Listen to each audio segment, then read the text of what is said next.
દેવાય તાપાના રામ રામ. આજે અમે ધ્યેયુને લઈને ગામડે આવ્યા હતા, કારણ કે આજે અમારે ધ્યેયુના કર નિમિત્તે નિવેદ કરવાના હતા. ખરેખર કર એટલે તો મુંડન કરવાનું હોય, પણ અમે ધ્યેયુની એક જ લટ લીધી હતી, કારણ કે ડૉક્ટરે કીધું હતું કે 18 મંથ પછી તમે જો ટકો કરાવો તો વધારે સારું રહે. એટલે અમે ધ્યેયુની લટ લઈ અને માતાજીનું કામ પૂર્ણ કર્યું હતું. ક્રિશા દીદીએ ચાંદલો કર્યો, ચોખા ચોંટાડ્યા અને હાથમાં ધ્યેયુને શ્રીફળ આપ્યું. ધ્યેયુને તો બધું અલગ અલગ જ લાગતું હતું કે આ શું થાય છે.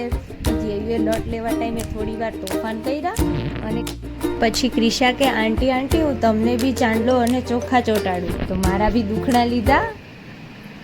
અને પછી અમારે ખોડિયારમાંનું મંદિર નદીની અંદર છે, તો ત્યાં અમે દર્શન કરવા માટે નીકળી ગયા. તો ધ્યેયુને તો ખૂબ મજા આવતી હતી, અને ક્રિશા દીદી આગળ આગળ, ધ્યેયુ અને કાકા પાછળ. અને ધ્યેયુ હવે મંદિરે પહોંચી ગયો છે. ત્યાં ખોડિયારમાંના દર્શન કર્યા, આરતી કરી, અને ત્યાં બી અમે નિવેદની પ્રસાદી ચડાવી અને પછી અમે ત્યાં પાણીમાં પધરાવી દીધી. પછી થોડી વાર ક્રિશા, ધ્યેયુ અને ત્યાં બેલ વગાડ્યો અને થોડી વાર ત્યાં મજા કરી મંદિરમાં. આમ ધ્યેયુનો આજનો દિવસ ખૂબ સરસ હતો.